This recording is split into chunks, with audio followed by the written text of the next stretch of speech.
This is Move Out the Way with Alicia Lee and Angelina Rosario. This podcast was created to clear your path and balance your mind, body, and soul.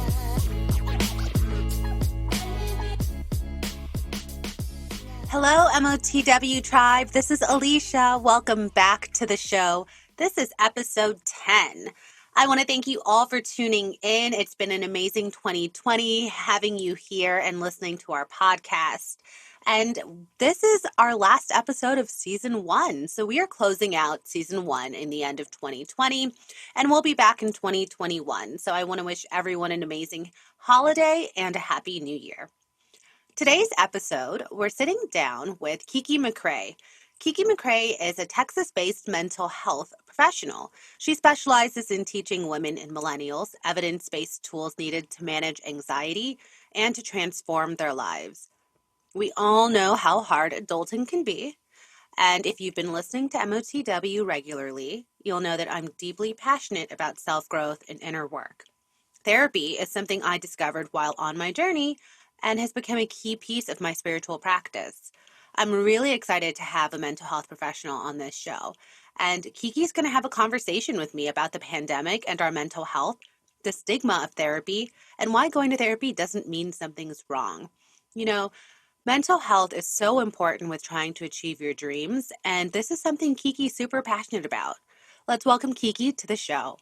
So KiKi, thank you so much for joining us. Welcome to MOTW. I am so excited to have you on today's episode.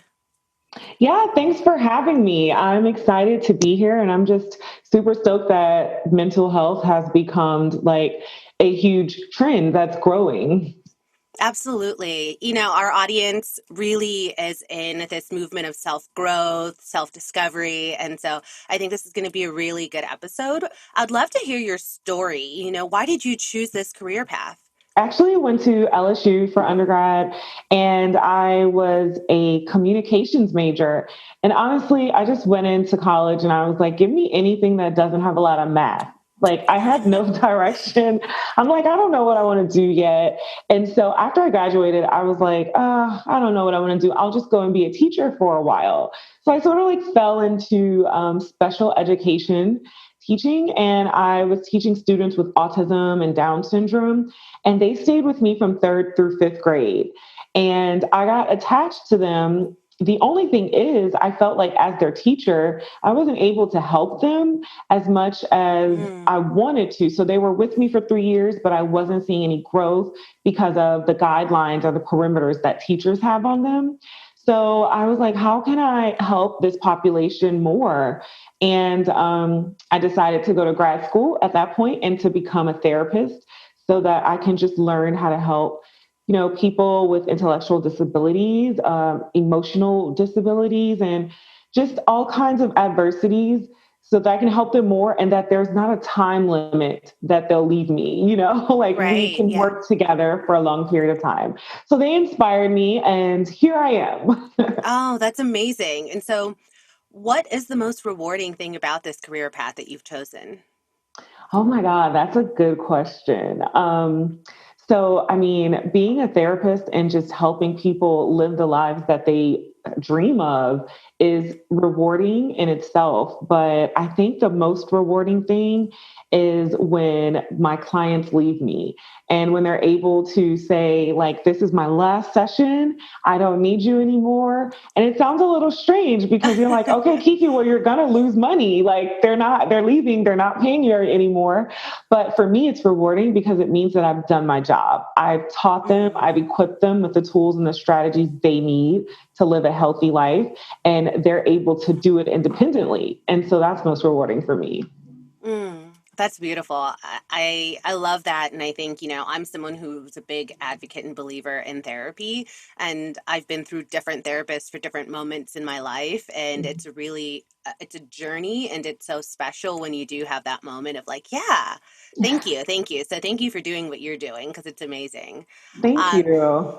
And, you know, I think so much about 2020 and obviously what we're going through, and it's wild. It's really wild. And the stories we're going to tell about 2020, when this is all over. But honestly, there's so many conversations about like mental health is going to be the next pandemic, and the impact of what 2020 has had on our mental health. And it's been really a heavy year for a lot of people. And we've been through so much. Like I say, like I've been through so many layers of grieving about so many things in my life, like grieving Yeah. about my social life, grieving about how my career has changed, grieving about the loss. I've had a lot of loss this year. And so with you as a mental health professional, and I just love to hear your feedback on the pandemic and COVID-19 and the impact it's having on mental health.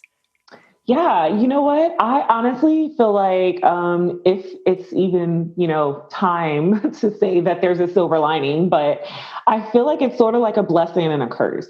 So obviously, we don't want people to feel, endless amounts of grief and depression and anxiety around what's happening. But it's very important and, exciting for mental health professionals to finally get mental health in the forefront and get it on everybody's mind, because you may always hear people say, break the stigma, break the stigma. And it's actually happening now. Like normalize therapy, normalize feelings, Right. normalize, getting clinical support. And it's actually happening. So when I hear things like, oh, well, mental health is going to be the next pandemic and things like that, I'm not too afraid of it. And because I feel like, no, mental health is a lifestyle shift, right? And so like together as, a world, we are making a lifestyle shift and we're being forced to focus on our mental health. So I feel like even when all of this is said and done and we get through this, and we will because we're resilient, we will have a new respect for taking care of our mental health, and the stigma is gone, because nobody's like embarrassed now to say I'm going to therapy. Everyone's doing it. So I don't see it as a negative. I see it as a positive, and I see it as like we are all together moving through this journey of bringing mental health to the forefront. Oh, that's so well said. And I agree with you. I think more than ever, a lot of people I know who have been kind of afraid of therapy, or just the people who feel that there's a stigma attached to it, to your point, have really been more open-minded during this time, because it's been such a shift that you're kind of forced to look inward and you're like, okay, and you know what? I Mhm. can't do this on my own. And so I do find that there are a lot more people that I know being open-minded about therapy. We're talking about it more. These conversations are happening with less of a stigma. And to me, that's such a beautiful thing. And to your point, that this lifestyle shift was being forced, and it was so necessary. Like it really Yeah. was. It was so necessary. I love that you say that. So how has your practice evolved? Yeah, so I've always been a work from homer. I call it Wi-Fi warrior. Wi-Fi, where I like that. I like that. So I've always worked from home, so nothing's really changed for me. I will say though that I launched my private practice during the pandemic, and I did it because there was just such a demand for virtual therapy. And I wanted to be able to, add to the assistance there. Also, I was pregnant during the whole, pretty Oh, much the whole wow. pandemic. Yeah, I just had my baby 2 months Congratulations. 2 months ago. So I was like, being the career driven woman that I am, I knew that for my mental health and my self care, I need to pour into others.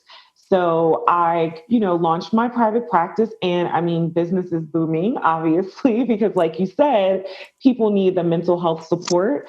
But I also think that the pandemic has also kind of like pushed millennials and generations after, like the Gen Zers and things, pushed us to the forefront to be the voice of this movement, Mm, because social media has turned into a huge support system, and less like competitive and salesy and more just kind of like, giving support. I mean, strangers from all over the world are experiencing the same type of grief with right. and loss of what's going on. So I feel like these generations, us and the generations after, we're the voice. Like we're running this stuff. So yeah, and me being a millennial, I feel like into social media, my practice and just different things that I offer has like skyrocketed during the pandemic. That's amazing. That's good to hear. I do want to go back a little and talk about we touched on you felt like the stigma of mental health is changing, and when we think about the stigma of mental health, I will say, I'm Caribbean, I'm from Jamaica, and I know that a lot of minorities, we feel very differently about therapy. It's just not part of our culture. And I think that our generation is really changing that. And we're becoming more open-minded. It's not family shaming. We want to change these generations of trauma, and we're seeing the benefits in it. And things like social media are also helping that, because we're seeing different therapists posting pictures and talking about things, and it's super relatable. And you're like, oh my gosh, like, yes, I now understand, and then you see all the comments and everyone's responding, and you feel less lonely, I guess, in that sense. And so I do feel like the stigma is changing a bit, and that makes me really happy, because I think that the more people we can have doing this work and working with professionals like yourself, we can all get to a much better place, mentally, emotionally, to live our best lives. And I do hope that we can continue to remove this stigma. And I don't even understand why it was seen as a bad thing, in the first Yeah. place. So I feel like the stigma for mental health overall is one thing. And then minorities have their very own special stigma to mental health. And so I feel like when you look at, breaking the mental health stigma, you have to sort of take a separate look, because it's the way that, we have been conditioned. It's the way that we've been brought up. It's been generations and generations. Like if you go all the way back to slavery and think about, they were taught, minorities and Black people were taught how to just suffer through it and Right. keep quiet and just keep your head down and do your work. And it's just like a systemic thing that has been passed on to us generation after generation, to where we were being taught that therapy, what are you going to sit down and talk to somebody for? Like, pray about it, get Right. your Right. work done, like get your shit together, Yeah. Yeah. No, focus, that's real. focus. It's so real. Yeah. And so like now with our generation, we're just like, you know what? Screw that. Like, I need to get some help. I need to talk to somebody about it. And Yeah. it's okay. Absolutely. We like to shake things up. I think our generation is very, very progressive, and we are looking at the world through different eyes. We really are. Yeah. Hmm. That, that's so true. So why did you choose to specialize in working with women and, millennial women at that? When I was reading up about you, it says that. Yeah. So, I mean, well, I'm a woman and I'm a millennial. So it's kind of just like, you know what? I know the issues that I have, and I know the routes that I take to try to work through them. And even being a therapist, I don't necessarily take the right steps for my mental health Mm, always, but I do know that I can reel myself back in and kind of like check myself. And I'm aware that other women and millennials, they don't have those tools. They're not equipped with, clinical training to be able to identify things that are wrong and put themselves in check. I also do think, like you said, and like we were just talking about, that things are specified, and women issues, specifically millennial issues, are very, very unique. And I think mm, that because we're so unique, there needs to be someone that takes a very unique approach to allowing, them to move through their mental health, because you cannot approach a millennial the same way you can approach a baby boomer or something, right. So, Yeah. yeah, like I, just feel like I did a lot of research. I started with kids because they inspired me. And you know what? It was really draining for me. Yeah. And so I just, felt like I wanted to do work that energizes me and boosts my Mm. mood. And like working with women, and we're so resilient, and we have a lot of issues like motherhood, marriage, friendships, and Oh my God. We have a adulting. lot of issues. Yeah. And so it's like just never a dull moment. Yeah. And I just love it. So yeah, I chose it for those reasons. Oh, I love that. My girlfriends, I'm a girl's girl. Like, I have so many girlfriends. Like, I was an NFL cheerleader. I've always been around girls. And, Mhm. we talk all the time about just like, it is hard being a woman. It's like, it's really hard being a woman. And I think that if you aren't living in our world and going through the things, it's like the pressures on beauty, and then it's career, then your age is always a factor, and you have to look at, and it just goes, it's like, it's endless. The list is endless and it's exhausting, and I have Yeah. friends who are pregnant or have had babies recently, and a lot of them are just like nervous about having a girl because they're like, oh, it's such a hard world, like for Yes. women, That like was it's gonna be, me. That was me. yeah. And so it's like, it is hard. And I think that the more that we have conversations like this, and there's professionals like you, so I love that you work in this space and are helping women. Yeah. And I mean, women, we put extra pressures on ourselves that other genders don't do.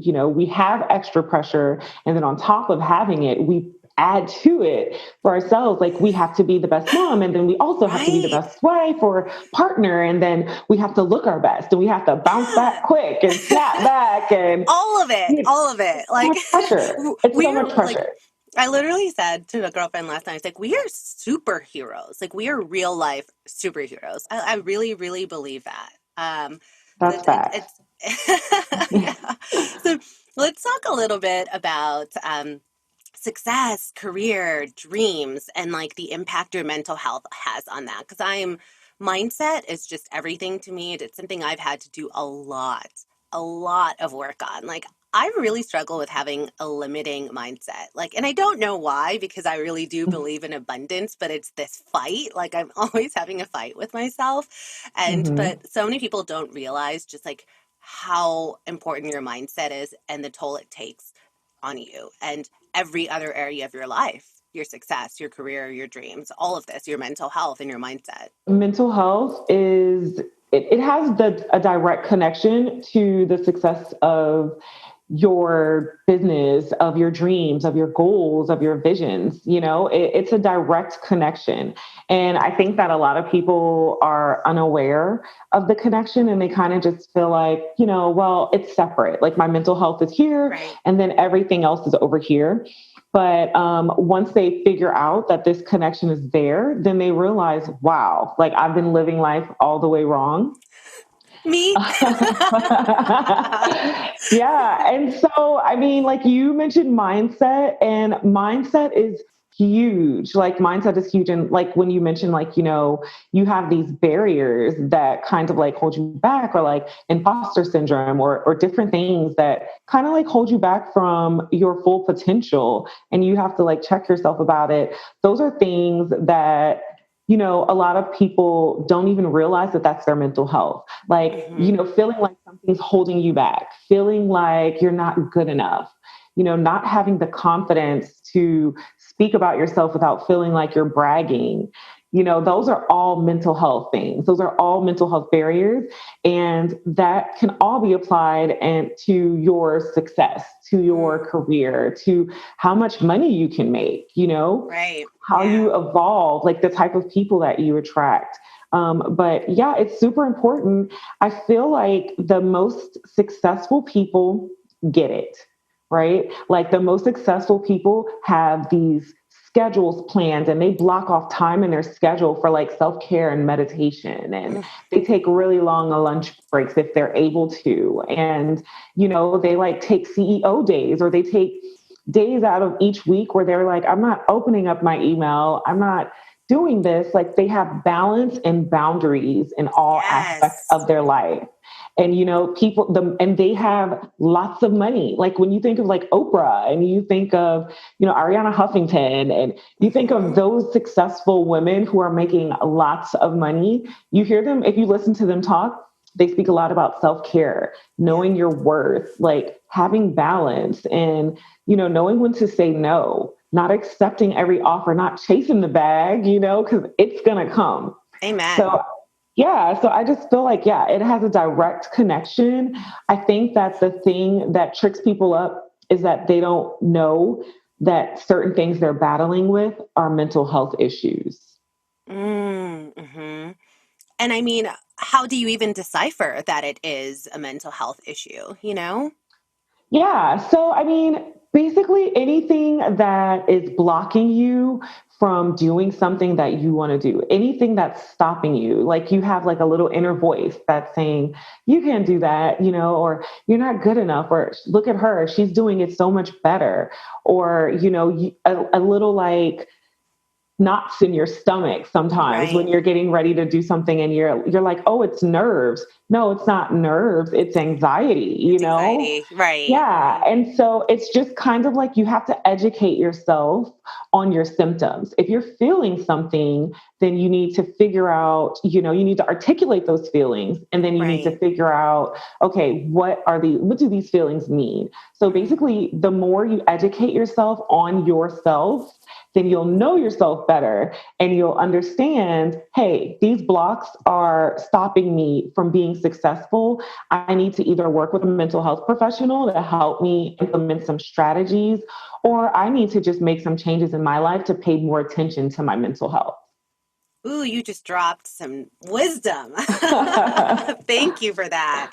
Yes, to all of that. I think, the more you put in the work and set your boundaries, to your point, and some of the things that you said, your intuition also changes and you realize, like, no, this doesn't feel right. I need to speak to someone. Like, when you just have to pay attention as well. Yeah, And I think that that's so important, and not being afraid to speak to a professional, because it really can be life changing. You can't do this yeah. all on your own, let me tell you. There's a reason.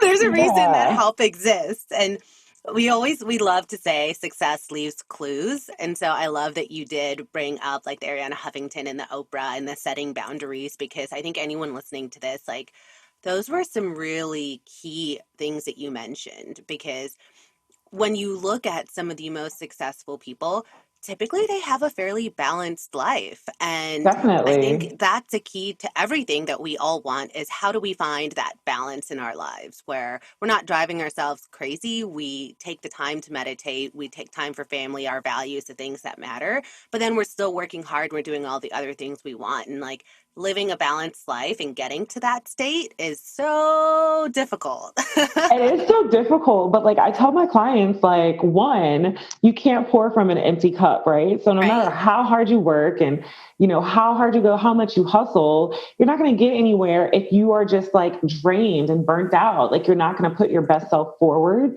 And second, like who gives a shit about all the money you make if you can't spend You it? can't Like you can't spend it, or you're you can't unhealthy, like enjoy all the things, it. you can't enjoy it. Yeah, like you have all these successes, but like you can't enjoy them. You can't.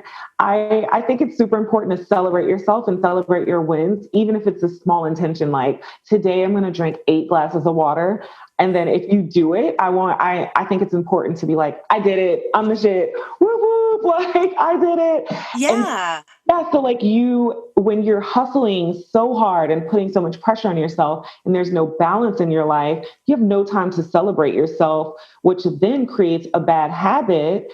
And you are training yourself to say, oh, meeting goals, they don't matter. I can set Mm, goals and I can meet them, but they're never going to satisfy me because you never mm. celebrate it.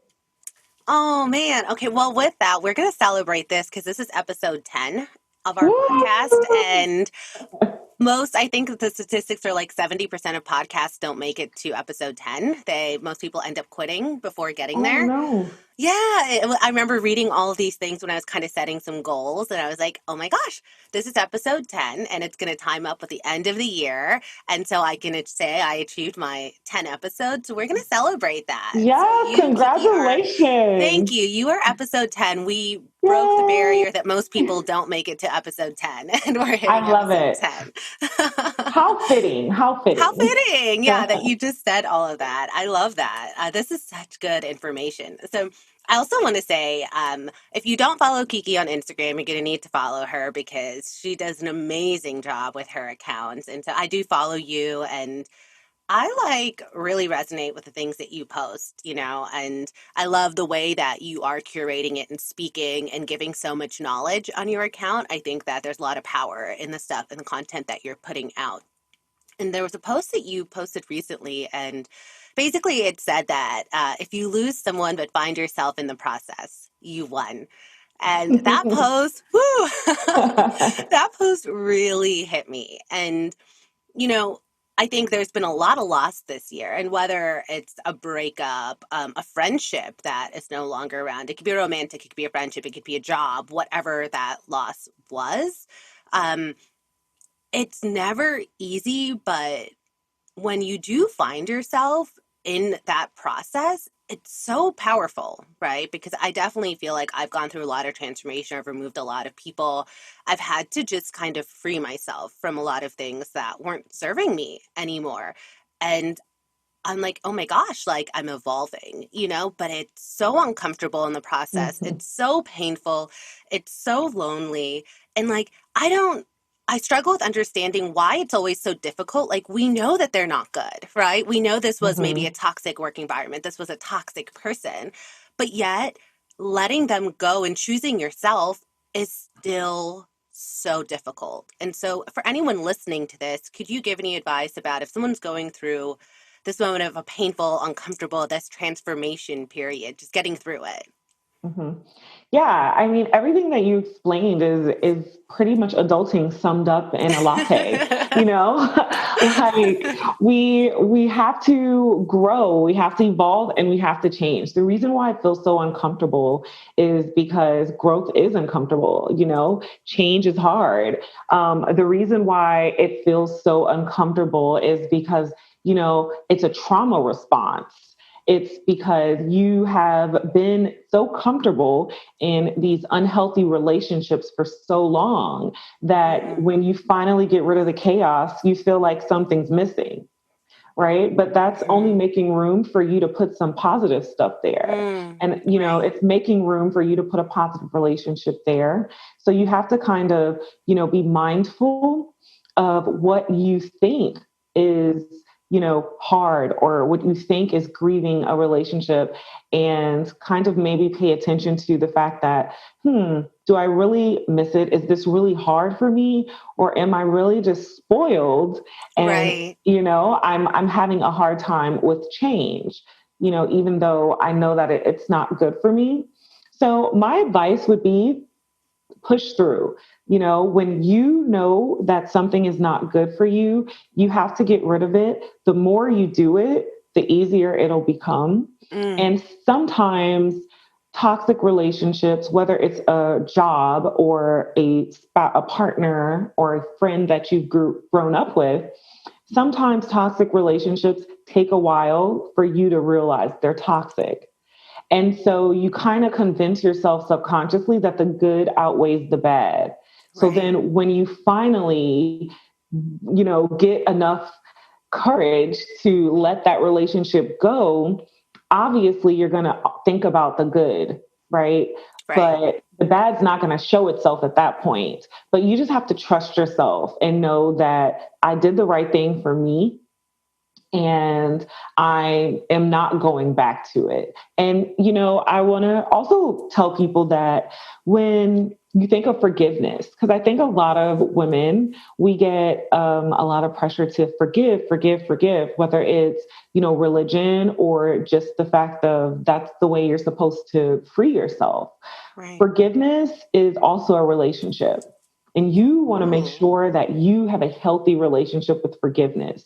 And what I mean by that is, if you're in a toxic relationship and someone's treating you badly, they're mistreating you, forgiving them does not mean allowing them access to you.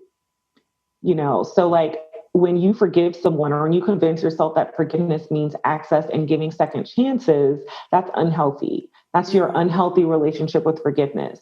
To have a healthy relationship with forgiveness, you understand that I'm going to forgive you, but I'm going to take away access, because my mental right. health is more important than you needing to access me. Yeah. Oh, that's good. That is good.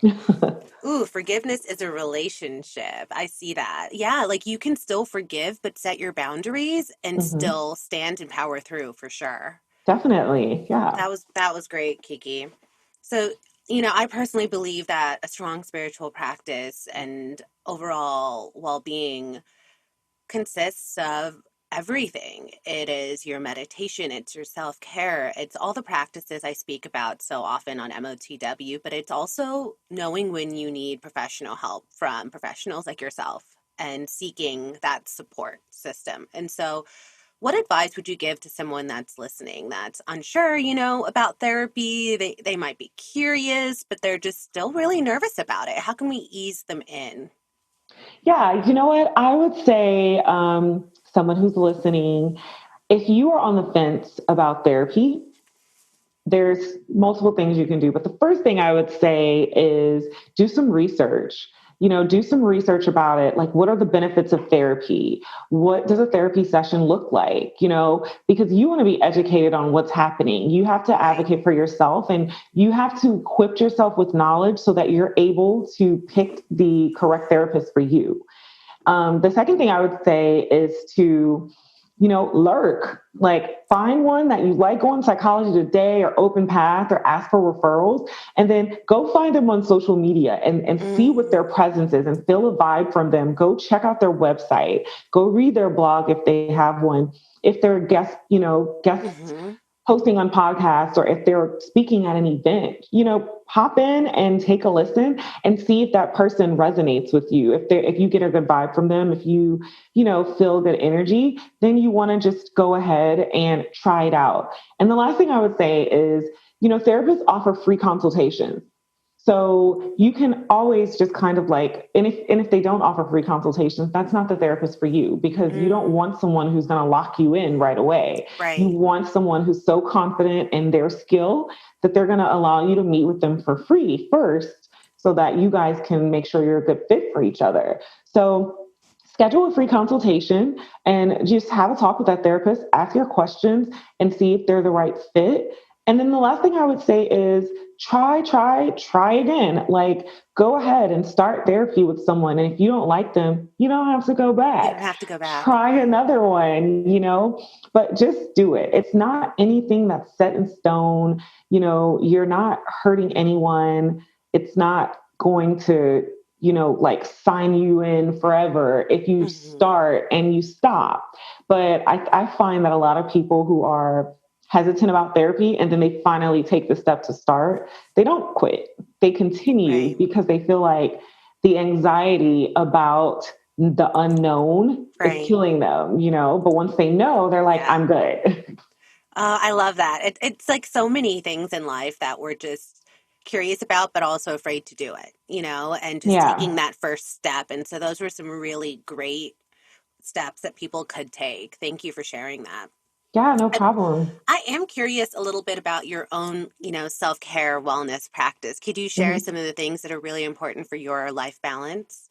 Yeah, I mean, so for me, I want to start by saying self care looks different for everyone. I do think that social media has kind of like tarnished self care and what it's supposed to look like. And everybody assumes that it's supposed to be glamorous and Right. pampering and things Uh-huh. like that. But that's not always what self care looks like. So, saying that, for me, self care is working on a passion project, scratching some things off my to-do list.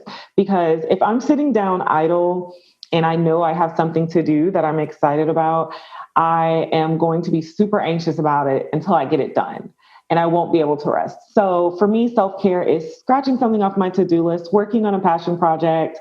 I like to watch Netflix and chill with my husband and my baby. Aw. And yeah, and I'm a girl's girl like you. So when the world's open, I haven't been doing anything now, but I like to get social. Like, I like to go to happy hours. I like to go out to eat Mhm. and go to dinner, wine tastings, but just have some fun. But for me, balance is really, really important. And I don't waver on it. So like, I have very strict schedule. I take, you know, 2 to 3, sometimes 4 hour lunch breaks in the middle of the day. I make sure I wake up so I can run or work out and get active. I only see a certain number of clients a week and per month, and I don't care about the money. I just Yeah. know that I won't be able to help you if I'm burnt out. So, Right. like, I have very firm boundaries that I set with myself and other people around me. And I just make sure that I enforce them And if people don't respect them, then they're gone. So good. Gosh, boundaries. Boundaries are so important. And I used to be so guilty of this. I was the yes girl. I said yes to every social commitment. I said yes to everything. And then once I started really putting myself first and bringing my self-care practice forward, I realized it's like sometimes I don't want to do things and it's okay to say no. And I had to teach myself Yeah. how to say no and how to set boundaries. And it was hard. It was so hard. But Yeah. to your point, like setting those boundaries and not wavering on my balance, like it has made such a difference in everything else that I'm able to do. I'm able to show up as a better person for the people around me. I'm able to be work better. Just I feel better because you do have Yeah. to say you can't be a yes girl. Like you cannot be a yes No. girl. I used to be that Yeah. girl. It's okay to say no and people still love you.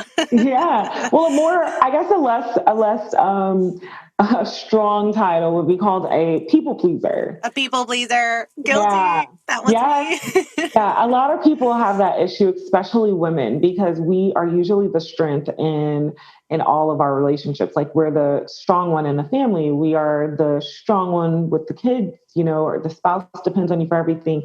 Your parents usually depend on daughters more than they do sons. Right. So, I mean, people pleasing is kind of like in us, but Mm. you definitely have to have a balance with it for yourself, or else you'll burn yourself out. Yeah, for sure. Facts on that. So we love sharing books. Whenever we have guests on the show, we'd love to know just like the most impactful book that they've read. Yeah. So, I think a really impactful book that I've read a while ago, but it's one that I refer to all of my new clients and have them read is The Untethered Soul, The Journey Beyond Yourself. Yeah. Oh, that's a good one. The Yeah. Untethered Soul. Yeah. Yeah, so I think that it's life changing. It really is, and I have all my clients read it, and I think that it's really important to start a journey with yourself. Whether it's you're adulting, whether you're in your 30s, whether you're in your 20s, whether you're an older woman in your 50s or 60s, the journey is never ending and it's constantly evolving. So I think that this book helps people really kind of like take that deeper look into themselves and beyond and have some different perspectives about mindfulness.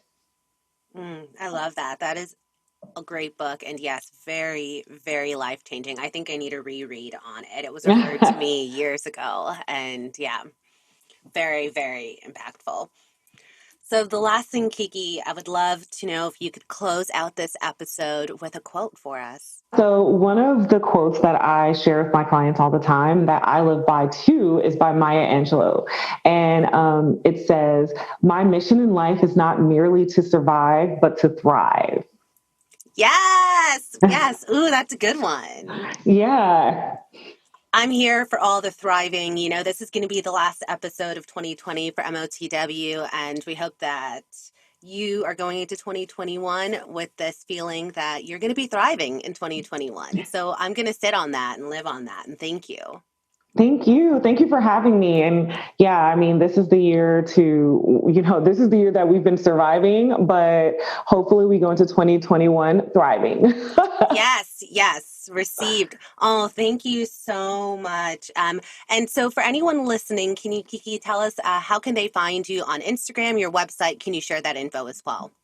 Yeah, so follow me on Instagram for daily mental health tips at KiKi I McCray. So KiKiIMCCRAY. And my website is kikimccray.com. Amazing. KiKi, it was a pleasure to have you on the show. So much wisdom was dropped. Thank you so much. Thank you. Thanks for having me.